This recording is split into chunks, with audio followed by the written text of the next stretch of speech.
नमस्कार विद्यार्थी मित्रांनो, कॉम्पिटिटिव्ह एक्झाम या यूट्यूब चॅनलवर तुमचं स्वागत आहे. आज आपण यशाची परिक्रमा मार्च 2026मधील जो दुसरा चॅप्टर चालू होता राजकीय व घटनात्मक, त्यातील थोडा जो भाग होता तो राहिला होता तो या लेक्चरमध्ये कंप्लीट करूया. सेवातीर्थ संकुलन नेमकं काय आहे आणि कोणाकोणासाठी बनलेलं आहे हे तर मागील लेक्चरमध्ये पाहिलेलं आहे. आता सेवातीर्थ जे संकुलन आहे त्याचे जे शिल्पकार कोण आहेत ते पाहूया. त्याचे शिल्पकार आहेत डॉक्टर बिमल पटेल. हे जे सेवातीर्थ संकुलन आहे ते पांढऱ्या आणि लाल वालुकाष्म दगडाने बनलेले आहे.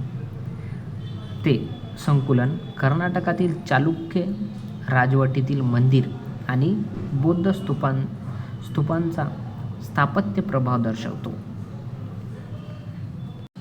आणि कर्तव्य भवन 1 आणि 2चं सुद्धा त्या दिवशी उद्घाटन झालं. कर्तव्य भवन 1 आणि 2 अनेक प्रमुख मंत्रालयांचा समावेश आहे 1 आणि 2मध्ये. ती म्हणजे वित्त मंत्रालय, संरक्षण मंत्रालय, आरोग्य कुटुंब कल्याण मंत्रालय, कॉर्पोरेट व्यवहार मंत्रालय, शिक्षण मंत्रालय, सांस्कृतिक मंत्रालय, कायदा आणि न्याय मंत्रालय, माहिती आणि प्रसारण मंत्रालय, कृषी व शेतकरी मंत्रालय, रसायने आणि खत मंत्रालय आणि आदिवासी व्यवहार मंत्रालयाचा कर्तव्य भवन 1 आणि 2मध्ये समाविष्ट आहे. आता पुढं पाहूया. युगेयुगीन भारत राष्ट्रीय संग्रहालय. युगेयुगीन भारत राष्ट्रीय संग्रहालय जे आहे ते कुठं आहे आणि कशाला संबोधण्यात आलेलं आहे ते पाहूया.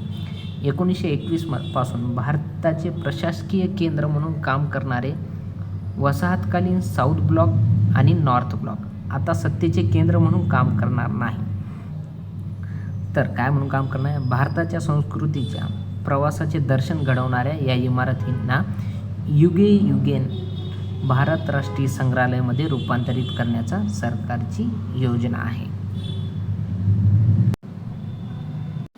जुने पंतप्रधान कार्यालय PMO जे हर्बर्ट ब्रेकर यांनी सचिवालय निर्मिती नॉर्थ आणि साऊथ दोन्ही ब्लॉक डिझाईन केल्या होत्या. कोण केल्या होत्या लक्षात ठेवा, हर्बर्ट ब्रेकर.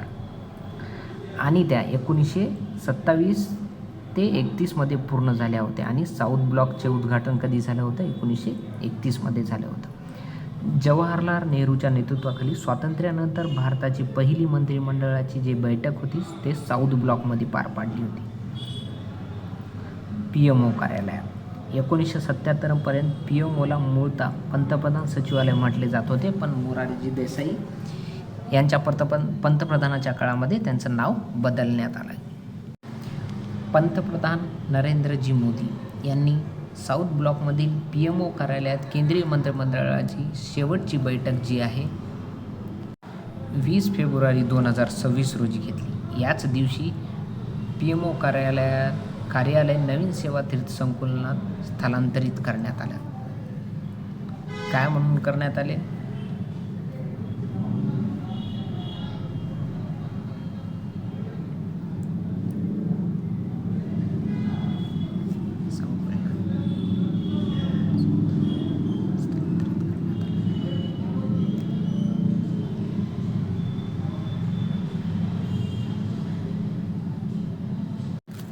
संपन्न पेन्शन पोर्टल आणि उमंग पोर्टलसह एकत्रित केलेलं आहे. संपन्न पेन्शन पोर्टल आणि उमंग पोर्टल. संपन्न पोर्टल काय आहे पाहूया. हे एक काय डिजिटल प्लॅटफॉर्म आहे. ही प्रणाली पेन्शन प्रकरणावर प्रक्रिया करण्यापासून ते विवरण, तक्रार आणि निवारणापर्यंतचे संपूर्ण पेन्शन जीवनचक्र व्यवस्थापित करते. कोणती? संपन्न. उमंग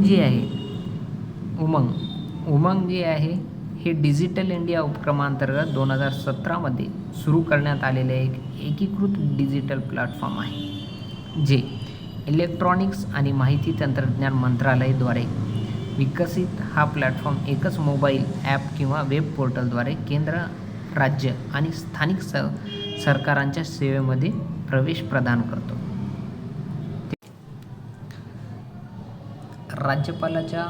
राज्यपालांच्या मंजुरीनंतर उत्तराखंड सरकारने जानेवारी 2026मध्ये समान नागरिक संहिता सुधारणा अध्यादेश 2026 लागू केला. केव्हा लागू केला? जानेवारी 2026मध्ये. उत्तराखंडमध्ये समान नागरिक संहिता जे कायदा आहे तो कुठं पहिला लागू झाला आहे? उत्तराखंडमध्ये. लक्षात ठेवा. आता आपण चर्चेतील व्यक्ती पाहूया. व्हॅलेंटिनो गरवानी जे होते, व्हॅलेंटिनो फॅशन हाऊसचे संस्थापक होते. आयकॉनिक व्हॅलेंटिनो रेडचे निर्माते होते. दिग्गज इटालियन फॅशन डिझायनर व्हॅलेंटिनो गरवानी यांचा जानेवारी 2026मध्ये वयाच्या 93व्या वर्षी मृत्यू झाला. लक्षात ठेवा. कीर्तिदा मेकानी जे आहेत ट्री लेडी म्हणून ओळखल्या जातात. लक्षात ठेवा.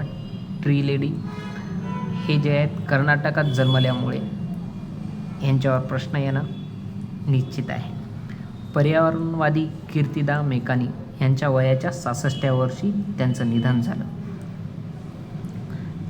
आपले जीवन शाश्वततेला प्रोत्साहन देण्यासाठी, झाडे लावण्यासाठी, सामुदायिक उद्यानाला पाठिंबा देण्यासाठी, पर्यावरणीय शिक्षणासाठी आणि सिंगापूरमधील सांस्कृतिक वारसा जपण्यासाठी समर्पित केले. कोण? कीर्तिदा मेकानी यांनी. त्या मूळच्या कुठल्या होत्या? कर्नाटकात जन्मलेल्या होत्या. 1990मध्ये त्यांनी पतीसोबत कुठे गेले? सिंगापूरला. आणि सिंगापूर पर्यावरण परिषदेच्या पहिल्या कार्यकारी संचालक बनल्या सिंगापूरच्या. सर्वात मोठ्या कामगिरीपैकी एक म्हणजे प्लॅन्ट अ ट्री प्रोग्राम, जो 2007मध्ये राष्ट्रीय उद्यान मंडळासोबत सुरू झाला. पर्यावरणीय कार्याव्यतिरिक्त कीर्तिदा कला शाखेमध्ये खोलवर गुंतल्या होत्या. LaSalle college of the arts आणि सिंगापूर इंडियन फाईन आर्ट्स सोसायटीच्या बोर्डवर काम केले. त्यांनी United world college of south east Asian foundation विश्वस्त म्हणून देखील काम केले. पुरस्कार व सन्मान बघूया. सिंगापूरचा पर्यावरणासाठी राष्ट्रपती पुरस्कार 2015मध्ये त्यांना भेटलेला आहे. सिंगापूर महिला हॉल ऑफ फेममध्ये समावेश 2024मध्ये झालेला आहे. दुसरे चर्चेतील व्यक्ती आहेत जो सायमन जे होते कन्नड चित्रपट निर्माता होते, म्हणजे कर्नाटकाचे. फिल्म चेंबर ऑफ कॉमर्स येथे त्यांनी झालेल्या बैठकीमध्ये अचानक त्यांना हृदयविकाराचा झटका आला आणि त्यांचे निधन झाले. ते एक दिग्दर्शक होते, अभिनेता, गीतकार आणि लेखक म्हणून ओळखले जात होते. जो सायमन. आता सर्वात महत्त्वाचे आहेत डेव्हिड जे फॅबर. डेव्हिड जे फॅबर आहेत इंटरनेटचे आजोबा, ग्रँडफादर ऑफ द इंटरनेट म्हणून ओळखले जाणारे. अमेरिकन डेव्हिड जे फॅबर यांचा 7 फेब्रुवारी 2026मध्ये टोकियो येथे 91व्या वर्षी निधन झाले. त्यांनी इंटरनेट प्रोटोकॉलला आकार दिला. काय दिला? त्यांनी एक आकार दिला. DNS प्रणेत्यांना मार्गदर्शन केले. अपार्टनेटचा विस्तार केला. जागतिक इंटरनेट धोरण आणि प्रशासनावर प्रभाव पाडला होता. शेवटची चर्चेतील व्यक्ती पाहूया. गीता पटनायक या गायिका होत्या. ओडिया गायिका गीता पटनायक 2026मध्ये कटक येथे वयाच्या 73व्या वर्षी निधन झाले. ओडिया संगीतातील सर्वात प्रसिद्ध पार्श्वगायिकापैकी एक होत्या त्या. अनेक दशकाच्या कारकिर्दीत त्यांच्या मधुर आणि भावपूर्ण आवाजामुळे त्या ओडियात घराघरात लोकप्रिय होत्या. धन्यवाद मित्रांनो.